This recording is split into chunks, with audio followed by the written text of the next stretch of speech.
بسم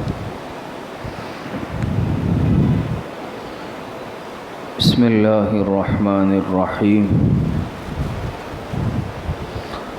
وبه قال حدثنا ابن ابی عمر قال حدثنا سفیان عن ایوب عن نافع عن ابن عمر رضی اللہ عنہما قال قال رسول اللہ صلی اللہ علیہ وسلم ما حق امرئ مسلم یبیت لیلتین وله ما یوصی فیہ الا ووصیته مکتوبۃ عنده۔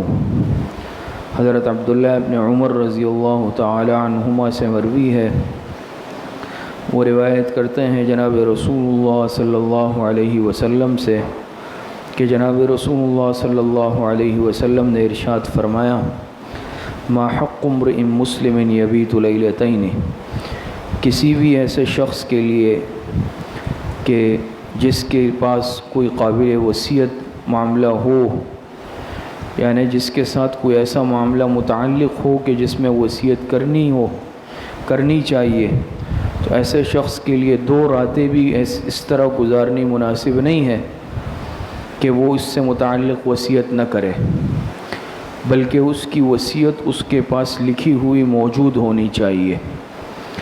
یہاں سے یہ کتاب الوصایا کا آغاز ہو رہا ہے۔ اس سے قبل جو باب تھا وہ کتاب الفرائض یعنی میراث سے متعلق تھا، اور اس میں میراث سے متعلق جو اہم باتیں تھیں، میراث کے فضائل، میراث کی اہمیت، اس سے متعلق 2 مجالس میں آپ حضرات کے سامنے بات ہو چکی ہے۔ یہ کتاب الوصایا ہے، ترمذی شریف کی روایت آپ حضرات کے سامنے گزری، جس میں آپ علیہ السلام نے فرمایا کہ کسی شخص پر بھی 2 راتیں اس حالت میں نہیں گزرنی چاہیے کہ اس کو وصیت کرنی چاہیے تھی لیکن وہ وصیت نہ کرے، بلکہ اس کی وصیت اس کے پاس رکھی ہوئی موجود ہونی چاہیے۔ کتاب الفرائض میں آپ حضرات نے پڑھا تھا،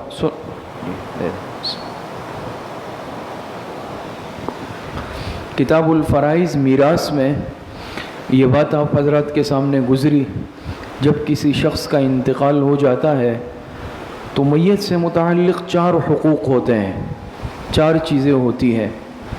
یہ بات آپ حضرات کے سامنے آئی۔ میت کے مال میں کون سے 4 حقوق ہے؟ پہلا حق ہوتا ہے تجہیز و تکفین۔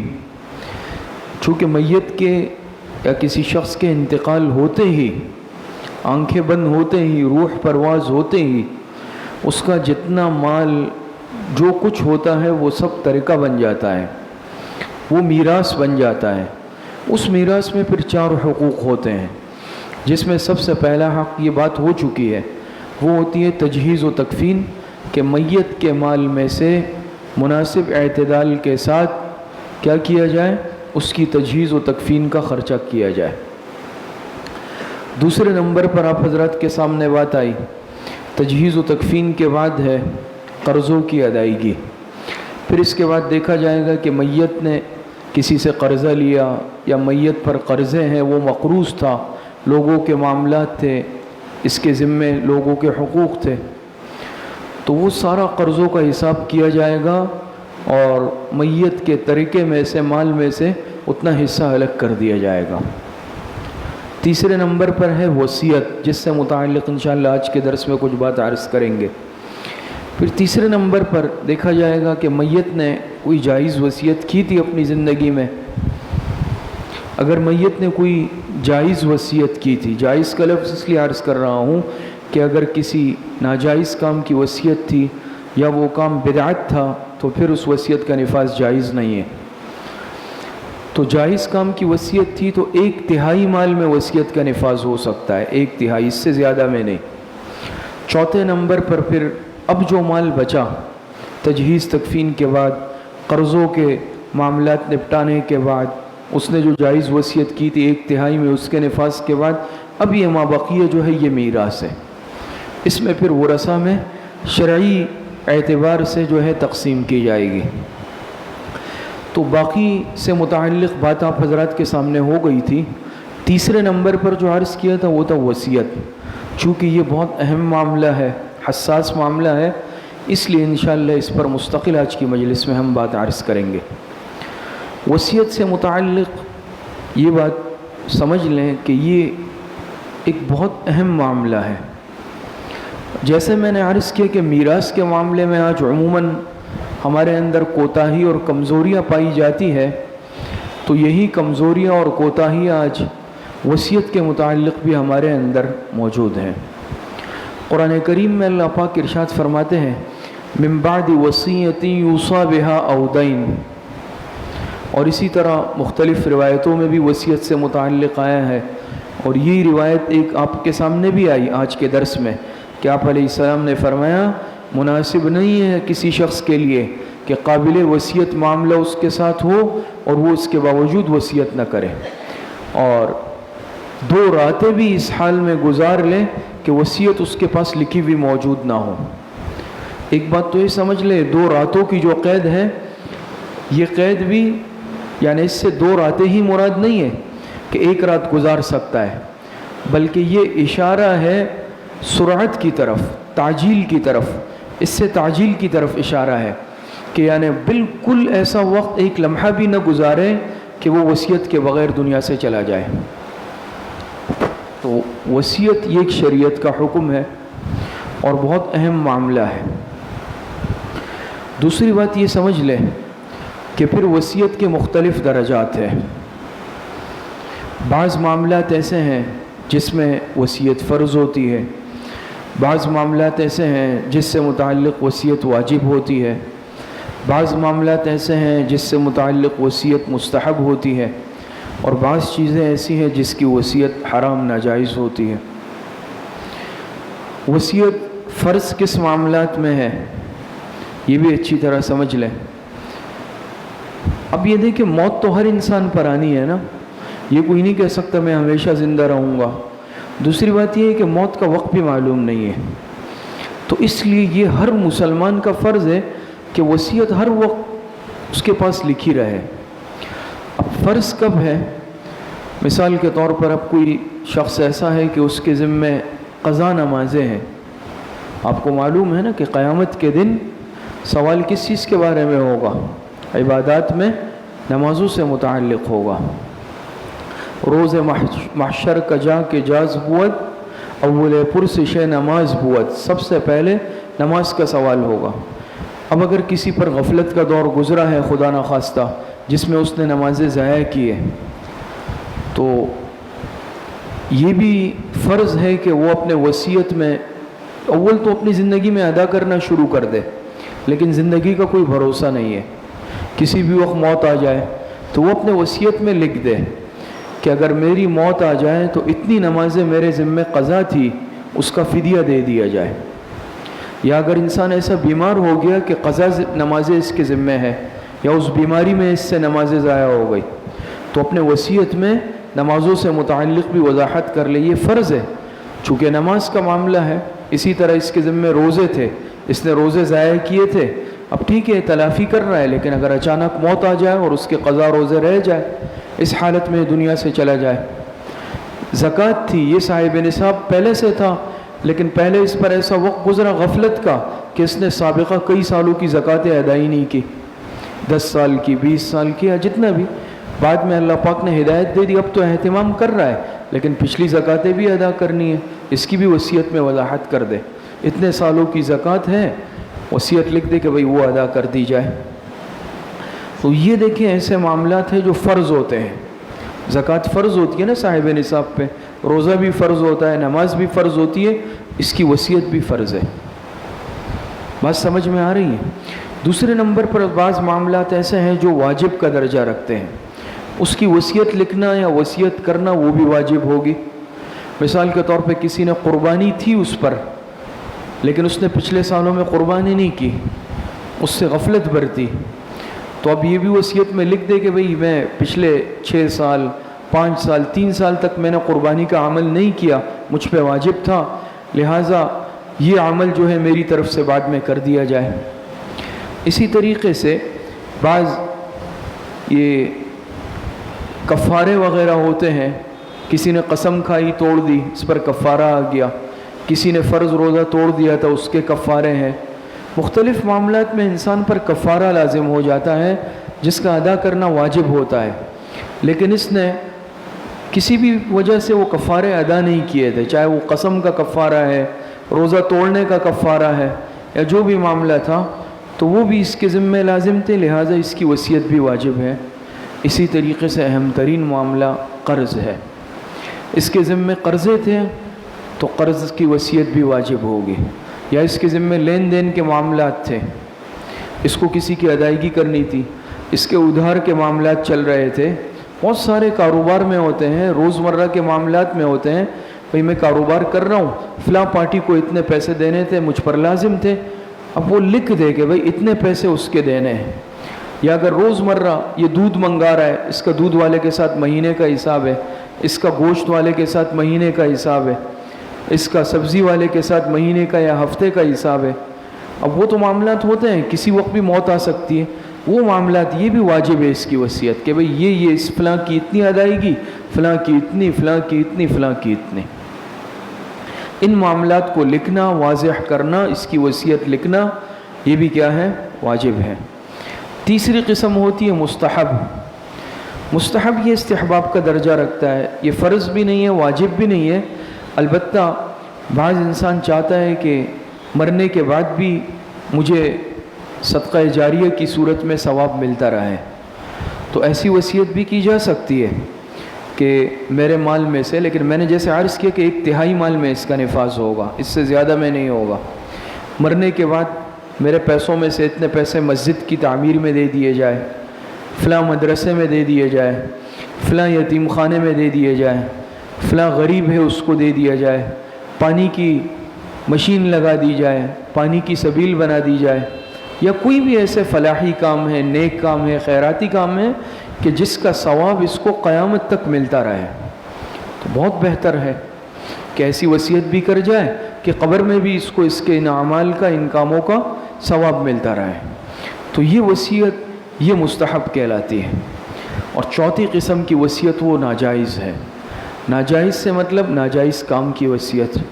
مثال کے طور پہ اگر کسی نے وصیت کی کہ بھئی میرے مرنے کے بعد میری قبر کو پکا بنا دیا جائے، سنگ مرمر سے ٹائل لگا دیا جائے، آپ کو معلوم ہے شریعت میں قبر پکی کرنا ہی جائز نہیں ہے، تو ایسی وصیت پر عمل کرنا ورثہ کے لیے جائز نہیں ہے، اگر کریں گے تو وہ بھی گناہگار ہو جائیں گے۔ اسی طریقے سے اگر کوئی وصیت کرتا ہے کہ بھئی باقاعدہ 40واں کیا جائے، خاص طریقے سے، ترتیب سے، جیسے ہم رسومات میں آج مبتلا ہے، تیجا ہے، 40واں ہے، 10واں ہے، یا فلاں ہے، یا اسی طریقے سے کوئی ایسا کام جو بالکل ناجائز ہو، یا تو بدعت ہو جیسے آپ حضرات کے سامنے آئی، یا کوئی حرام کام کی وصیت کر جائے کہ میرا اتنا مال ہے، اس سے سینما گھر تعمیر کر لو، یا اس کو کسی ایسے شراب خانے میں لگا دو، یا کسی ایسے کام میں جو بجائے خود گناہ کا کام ہے، تو ورثہ کو چاہیے کہ بالکل ایسی وصیت پر عمل نہ کریں، اگر وہ کریں گے تو وہ خود بھی گناہ گار ہوں گے۔ وہ تو غلط وصیت کر کے میت گناہ گار ہوئی ہے، وہ گناہ گار ہو کے دنیا سے گیا، لیکن اگر وارث بھی جہالت کی وجہ سے اس بدعت والے یا ناجائز کام کی وصیت پر عمل کرے گا، وہ بھی گناہ گار ہو جائے گا۔ تو یہ 4 قسم کی وصیتوں کا آپ حضرات کے سامنے تذکرہ آیا۔ اسی طریقے سے وصیت سے متعلق اس میں تبدیلی بھی کرتا رہا ہے۔ تبدیلی سے مراد کیا ہے کہ اب دیکھیں، ایک بات یہ سمجھ لیں، ہمارے معاشرے میں آج ایک غلط فہمی میں ہم مبتلا ہے کہ وصیت صرف اسی وقت کی جاتی ہے جب انسان دنیا سے جانے والا ہے یا انتقال کا وقت قریب آ جائے۔ ایسا نہیں ہے، بلکہ انسان وصیت عمر کے کسی بھی حصے میں کر سکتا ہے، بلکہ بالغ ہونے کے بعد سے ہی اپنی وصیتیں لکھنا شروع کر دے۔ اب ظاہری بات ہے نا، دیکھیں انتقال کے وقت اول تو بعض دفعہ ایسا ہوتا ہے کہ انتقال کے وقت اس کی اپنی طبیعت ایسی ہوتی ہے، وہ زبان سے بات کرنے پہ قادر نہیں ہوتے، وہ وصیت کیا کرے گا؟ ایسی حالت میں جانکنی میں وہ کیا کہے گا؟ بھئی قلم لے آؤ، میں وصیت لکھ رہا ہوں، بہت مشکل ہو جائے گی۔ دوسری بات یہ ہے کہ یہ کون کہہ سکتا ہے کہ میرا انتقال بڑھاپے میں ہوگا، یا میں 70-80 سال کی عمر تک پہنچوں گا تب میرا انتقال ہوگا؟ 16-17 سال کے نوجوان بھی دنیا سے جا رہے ہیں، 20-25 سال کے نوجوان بھی جا رہے ہیں، 40 سال میں بھی انتقال ہو جاتا ہے، 50 سال میں بھی ہو جاتا ہے۔ تو بڑھاپے کا انتظار اگر کوئی کرے گا اور اچانک خدا نخواستہ موت آ گئی تو بغیر وصیت کے جائے اور اس کے ذمے اگر معاملات ہیں، لوگوں کے حقوق ہیں، عبادات ہیں، قرضے ہیں، تو یہ تو قبر کا معاملہ بہت سخت ہو جائے گا۔ لہٰذا اس میں دیکھیں اس چیز کا اہتمام کیا جائے کہ اپنے وقتاً فوقتاً اپنی وصیتیں تحریر کرتا جائے۔ اسی طریقے سے ایک بات میں نے عرض کی کہ وصیت میں تبدیلی کرتا رہے۔ کیا مطلب؟ مثال کے طور پہ مثال دے رہا ہوں، کسی پر 1 لاکھ روپے قرضہ تھا، اس نے اپنی ڈائری میں لکھ دیا وصیت نامے میں کہ 1 لاکھ روپے فلاں کے ہیں، وہ اس کو دینے ہیں، لیکن بعد میں اس نے کیا کیا کہ اس نے 50,000 روپے دے دیے، لیکن اس نے وصیت میں تبدیلی نہیں کی۔ تو لکھ چکا تھا کہ بھئی اب انتقال کے بعد کیا ہوا کہ انہوں نے جب دیکھا بھئی 1 لاکھ روپے قرضہ ہے، وہ اس کی فکر میں لگ گئے اور قرضہ کتنا ہے؟ 50,000 ہے۔ تبدیلی تو ہو گئی تھی، تو یہ تبدیلی کرتا رہے۔ یا اسی طریقے سے پہلے اس کے ذمے 50,000 تھے، اس نے 50,000 لکھے، بعد میں 50,000 کسی اور سے بھی لے لیے، اب تو 1 لاکھ ہو گئے، اور ڈائری میں اس نے لکھے 50,000۔ اب قرض خواہ آ گئے، انہوں نے کہا بھئی میرے ہیں، انہوں نے کہا بھئی انہوں نے تو صرف اس کا ذکر کیا ہے اور ان کا تو نہیں لکھا۔ انہوں نے کہا بھئی مجھ سے لیے تھے، انہوں نے کہا لکھا نہیں ہے۔ تو اب یہ مسئلہ آ گیا نہیں آ گیا؟ اسی لیے اس میں تبدیلی ہے، جس طرح احوال میں تبدیلی ہوتی رہے اپنے وصیت نامے میں بھی تبدیلی کرتا رہے۔ یہ تو معاملات ہیں۔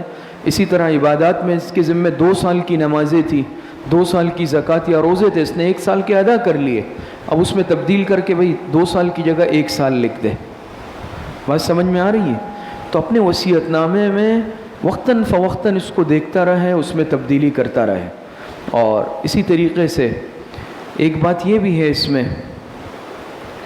کہ وصیت 2 طرح سے ہو سکتی ہے، دونوں طرح، ایک زبانی ایک تحریری۔ زبانی بھی ہو سکتی ہے، مثال کے طور پہ اپنے بیٹوں کو بلا کے کہا، بیوی کو، کہ بھئی فلاں فلاں کے قرضے ہیں، میرے ذمے اتنی نمازیں ہیں، میرے ذمے فلاں ہیں۔ اور دوسری صورت یہ ہے کہ باقاعدہ ایک ڈائری بنا لی، کاپی بنا لی اور اس میں ترتیب کے ساتھ سارے معاملات لکھ دیے۔ تو دونوں طرح ہو سکتا ہے، لیکن بہتر یہ ہے کہ تحریر میں لے آئے۔ زبانی اعتبار یہ ہے کہ بعض دفعہ ہو سکتا ہے خود بھی بھول جائے، جس کو کہا تھا وہ بھی بھول جائے، یا جس کو وصیت بولی تھی اس کا انتقال پہلے ہو گیا۔ اسی لیے علماء نے لکھا بہتر یہ ہے کہ زبانی ٹھیک ہے یہ بولے یا نہیں بولے، لیکن ایک کاپی بنا لے اور تحریر میں اپنی وصیت کو لکھ لے، احاطہ تحریر میں اس کو لے آئے۔ اور اسی طریقے سے بعض حضرات یہ کرتے ہیں کہ وصیت تو لکھ لیتے ہیں لیکن اپنے ورثاء سے کہتے ہیں کہ یہ میرے مرنے کے بعد کھولنا ہے، ابھی اس وصیت کو نہیں دیکھنا۔ ایسا نہیں کریں، اس کو چھپائیں نہیں، بلکہ اپنی وصیت کو اگر لکھ دے تو وہ اپنے ورثاء کو بتا دے باقاعدہ، کیونکہ اگر اس نے چھپا دی یا بتائی نہیں کہ مرنے کے بعد کھولیں، اس میں کئی مسائل ہو سکتے ہیں۔ ہو سکتا ہے کوئی تحریر ایسی ہے وہ سمجھ میں نہیں آ رہی ہے، اب اس نے کیا لکھا ہے، اب اس کا تو انتقال ہو گیا، اب باقی جو ورثاء ہیں وہ کیسے سمجھیں گے اس کو۔ دوسرا مسئلہ اس میں یہ ہے کہ ہو سکتا ہے مرنے کے بعد اب وصیت کہاں رکھی تھی، کس جگہ رکھی تھی، اس کا پتہ ہی نہیں چلے، پھر کیا ہوگا؟ اسی لیے علماء نے یہ بھی لکھا کہ وصیت لکھ لے اور لکھنے کے بعد ان کو بتا بھی دے، اس کو چھپائے نہیں، اور یہاں تک کہ ایک نہیں اس کی کئی نقلیں فوٹو کاپیاں کروا لیں۔ بعض دفعہ صرف ایک کاپی ہوتی ہے اور انتقال کے بعد اب ورثاء اس کو ڈھونڈ رہے وہ نہیں مل رہی ہے، پھر کیا ہوگا؟ لہٰذا اپنی بیوی کو ایک کاپی دے دی، اس کی اپنے بیٹوں کو دے دی، بیٹیوں کو دے دی، چلے بھئی اگر ایک گم ہو گئی دوسرے کے پاس موجود ہوگی۔ بات سمجھ میں آ رہی ہے؟ تو زبانی کے ساتھ ساتھ تحریری بھی کر لیں۔ اسی طریقے سے بہتر اس میں یہ ہے کہ اس پر گواہ بھی بنا لے، تو وصیت کر رہا ہے، وصیت تو ٹھیک ہے کرنی ہے اس نے، لیکن 2 گواہ اس پر بنا لے کہ بھئی میں وصیت آپ کے سامنے کر رہا ہوں۔ بعض دفعہ یہ بھی ہوتا ہے اس نے وصیت تو کر لی لیکن اب اس پر گواہ نہیں ہے، اور انتقال کے بعد انہوں نے کہا بھئی ہم تو اس کو نہیں مانتے۔ اب اگر کوئی قرض خواہ آیا کہ بھئی میرا قرضہ تھا اور انہوں نے کہا تھا مجھے کہ میں بیٹوں کو وصیت کر چکا ہوں، لیکن بیٹوں نے کہا ہمیں تو نہیں بتایا، اب انسان ہے یا بھول گیا ہے یا نیت میں فساد آ گیا ہے، وہ قرضہ اتنا بڑا تھا کہ بیٹے نہیں چاہتے کہ پیسے جائے، لہٰذا 2 افراد جو نیک عادل فرد ہیں ان کو لے جائے، ان کے سامنے کہیں کہ بھئی میں آپ کے سامنے وصیت کر رہا ہوں، فلاں فلاں کو اتنا ادا کرنا ہے۔ اب بات میں یہ ہے کہ اگر 2 گواہ ہوں گے تو ورثہ کے لیے انکار کرنا آسان نہیں ہوگا، معاملہ پکا ہو جائے گا۔ تو بہرحال اس کو تحریر میں لے آئے اور تحریر میں لا کر اس کی تفصیلات لکھ دے، وصیت نامہ کس طرح بنایا جائے۔ تو اس کا طریقہ کوئی مشکل نہیں ہے، اس کا طریقہ باقاعدہ علماء نے لکھا ہے، اس پر کتابیں رسالے لکھے ہیں، اور وصیت نامہ باقاعدہ اس کا ایک خاکہ ہوتا ہے نا سمجھانے کے لیے، وہ بھی بتایا ہے۔ سب سے پہلے بسم اللہ لکھ دی، بسم اللہ الرحمن الرحیم، اوپر بڑا بڑا لکھ دیا وصیت نامہ، پتہ چلے کہ بھئی یہ کیا چیز ہے۔ اس کے بعد اپنا نام لکھ دیا کہ بھئی یہ فلاں کی طرف سے ہے، اپنا نام لکھ دیا، یہ میرا وصیت نامہ ہے، تاکہ اس میں بھی اشتباہ نہ رہے بھئی کس کا ہے۔ اس کے بعد اس کی ترتیب یہ رکھے کہ سب سے پہلے عبادات کی تفصیل لکھ دے، نمبر 1 ڈال کے، بات سمجھ رہے؟ بسم اللہ لکھ دی، وصیت نامہ لکھ دیا، اپنا نام لکھ دیا، نیچے لکھا عبادات کی تفصیل۔ نمازوں کو پہلے لے آئے، میرے ذمے 2 سال کی نمازیں تھیں، اس کا فدیہ میرے مال میں سے ادا کر دیا جائے۔ اسی طریقے سے میرے ذمے اتنے روزے تھے، میں رکھ نہیں سکا ہوں، میرے ذمے اتنے سالوں کی زکوٰۃ ہے، وہ میں ادا نہیں کر سکا، میرے ذمے اتنے سالوں کی قربانی تھی، عبادات لے آئے۔ بات سمجھ میں آ رہی ہے؟ میرے ذمے حج تھا، یا خواتین کے ذمے بعض دفعہ حج ہوتا ہے لیکن کوئی محرم نہیں ہوتا، اسی حالت میں وہ دنیا سے چلی جاتی ہے بیچاری، تو وہ بھی وصیت کر لے کہ بعد میں میری طرف سے کوئی اس رقم سے میری طرف سے حج ادا کر لے، تو یہ بھی ہے کہ ان کی طرف سے حج ادا ہو جائے گا، حج سے متعلق ہے۔ تو عبادات کی تفصیلات لکھ دے۔ پھر اس کے بعد دوسرے نمبر پر لے آئے معاملات کو، معاملات میں کیا آ گیا، میں نے عرض کیا، لین دین، کاروباری حساب، قرضہ، ادائیگیاں، یہ سب معاملات سے تعلق رکھتے ہیں۔ فلاں سے اتنا قرضہ لیا ہے، وہ ابھی تک ادا نہیں کر سکا، وہ ادا کرنا ہوگا، وہ میرے مال میں سے ادا کر دیا جائے۔ بات سمجھ میں آ رہی ہے؟ بھئی فلاں معاملات میرے فلاں دکاندار سے لین دین کا حساب ہے، فلاں دکاندار سے فلاں سے ہے، بھئی وہ سارا معاملہ ہے اور وہ تمہیں ادا کرنا ہے، وہ ادا کر دینا، یہ تو مالی معاملات ہے سارے۔ تو یہ سارے کے سارے معاملات۔ اسی طرح اگر بیوی کا مہر ادا نہیں کیا تھا، اس کا بھی لکھ دے کہ بھئی بیوی کا مہر ادا نہیں کر سکا ہوں، وہ بھی ادا کر دیا جائے، وہ اس کا حق ہے۔ تیسرے نمبر پر پھر لیا ہے املاک کی تفصیل۔ املاک آپ جانتے ہیں نا، ملکیتیں، پراپرٹی، جائیداد، مال۔ میری اتنی دکانیں ہیں۔ بعض دفعہ ایسا بھی ہوتا ہے، ایک انسان اتنا ایک عجیب مزاج کا ہوتا ہے کہ وہ اپنی اولاد کو بھی اپنی جائیداد کی تفصیل نہیں بتاتا، اور بیسیوں ایسے واقعات ہوئے ہیں، بیسیوں، ہم نے خود یہ معاملات دیکھے ہیں۔ وہ والد کا انتقال ہوا، بعد میں پتہ چلا اس بینک میں اتنے اکاؤنٹ ہے، اس بینک میں اتنے، اس میں اتنے، اس میں اتنی رقم ہے، اس میں اتنی رقم ہے، اس میں اتنی، یا اتنی دکانیں ہیں، فلاں جگہ والد صاحب کا پلاٹ تھا، ہمیں نہیں بتایا۔ اب نہیں بتایا، یہ معاملات بعد میں بہت الجھ جاتے ہیں، بہت زیادہ۔ تو لہٰذا اپنی جو جائیداد ہے، چاہے بینک اکاؤنٹ ہے، زمینیں ہیں، گھر ہے، کوئی بھی ہے، بعض دفعہ ایسا ہوتا ہے انسان نہیں چاہتا کہ میں ابھی سے اولاد کو اس کے متعلق بتاؤں، یہ مزاج ہوتا ہے، ٹھیک ہے، پھر نہیں بتایا اس وقت، لیکن لکھ کے ضرور رکھ لیں، لکھ کے ضرور رکھ لیں، یا کم از کم اپنی بیوی کو بتا دیں کہ بھئی اتنی دکانیں ہیں، یہ فلاں جگہ پہ زمین ہے، فلاں جگہ پہ مکان ہے، اور یہ معاملہ ہے، یہ سارے مالی میرا حساب کتاب ہے۔ یہ چیزیں ساری کی ساری واضح اور صاف ہونی چاہیے۔ جب یہ وصیت نامہ ہوگا، اس میں ہر ایک چیز کی تفصیلات ہوگی، تو اس کو حل کرنے میں آسانی ہوگی۔ لیکن اگر لکھا ہوا نہ ہو تو اس صورت کے اندر پھر بڑے مسائل اور معاملات سامنے آتے ہیں۔ اسی طریقے سے ایک عمومی وصیت ہوتی ہے، جیسے مثال کے طور پر انسان، یہ ادائیگی سے متعلق نہیں ہے یا حقوق سے متعلق نہیں ہے، لیکن انسان بعض دفعہ اولاد کو جمع کرتا ہے، بھئی میرے بعد نیکی کی زندگی گزارنا، نمازوں کی پابندی کرنا، روزے پابندی سے رکھنا، بھئی فلاں بیٹا طالب علم ہے، بھئی تم سبق پابندی سے پڑھنا، عالم بننا، سبق نہیں چھوڑنا میرے بعد۔ اب بات سمجھ رہے ہیں نا؟ یہ ایک نیکی کے کاموں کی وصیت ہوتی ہے۔ تو جو نیک لوگ ہوتے ہیں، اللہ سے تعلق جڑا ہوتا ہے، وہ صرف مال کے حساب میں نہیں رہتے۔ آج ایک یہ بھی مصیبت ہے کہ لین دین یا مال، پراپرٹی، وہ تو ہم سارا لکھ لیتے ہیں، لیکن اپنی اولاد کو بلا کے بٹھا کے ذرا ان کو نیکی کی وصیت بھی تو کر لے، بھئی میرے بعد میرے پوتوں کو حافظ قرآن بنانا، اپنی اولاد کو نیکی کی تلقین کرنا، اپنے بھائیوں کے ساتھ اچھی طرح رہنا، بہنوں کے ساتھ اچھا سلوک کرنا، یہ بھی ایک مسلمان کی ذمہ داری ہے کہ ان کا ذہن بنائے، ان کو نصیحت کرے، خیر خواہی کرے۔ اب یہ بھی ایک مصیبت ہے، یہ تو ہم ضرور کرتے ہیں، بھئی یاد رکھو فلاں کے ساتھ میری لڑائی چل رہی ہے، میرے بعد بھی جو ہے نا اس کے ساتھ تعلق نہیں رکھنا۔ قطع رحمی کی وصیت تو ہم کر رہے ہیں، صلہ رحمی کی وصیتیں کیوں نہیں کر رہے؟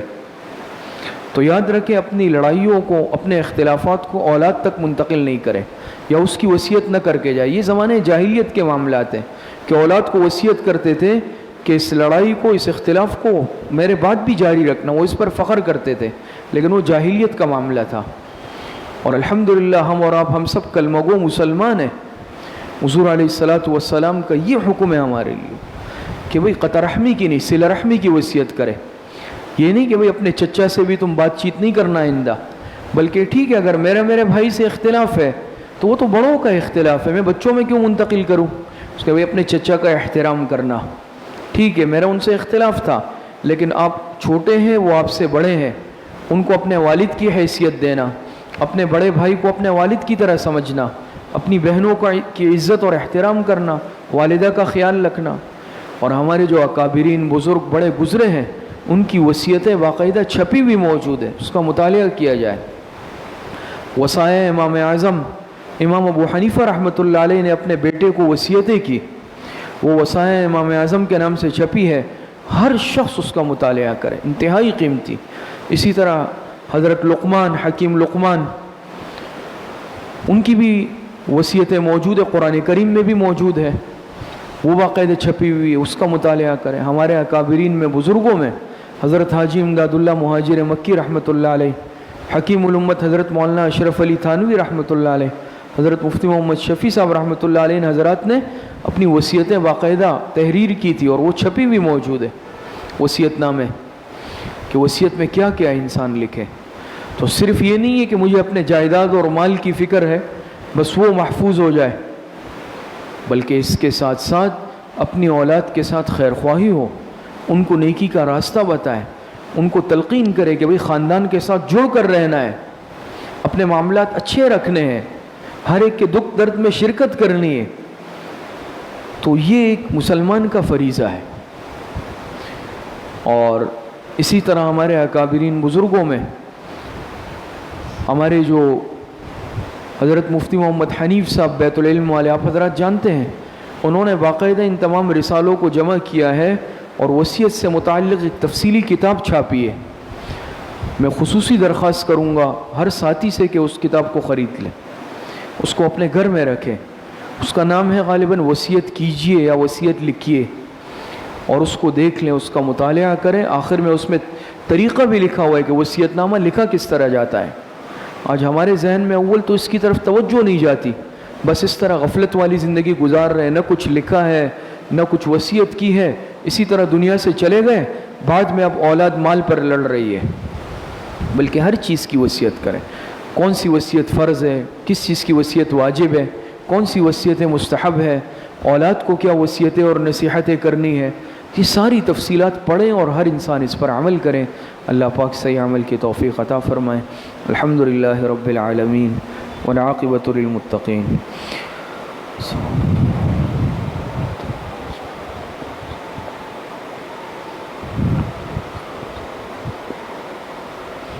وصلی اللہ وسلم علی نبینا محمد وآلہ واصحابہ اجمعین برحمتک یا ارحم الراحمین۔